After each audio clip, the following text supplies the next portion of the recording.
In this tutorial, we're going to take a quick look at how you can add a black and white effect to a video in Adobe After Effects. So with your video ready in Adobe After Effects in your composition, what you're going to do is go to Effects and Presets here, which if it isn't visible, you can go to Window and choose Effects and Presets here, or press Command 5. And in Effects and Presets, we're going to search for Lumetri Color. And then add that Lumetri color to our layer here. If you have multiple videos you want to add black and white to, you can add it to a adjustment layer also. And then when you have added that effect, in the effect controls window here, you can see the Lumetri color. You can open the basic correction, and then in the basic correction, we're just going to set the saturation to 0. And now we have a very basic black and white.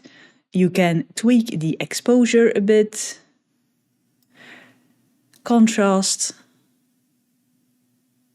and just play around with the settings here to achieve the black and white effect you are looking for.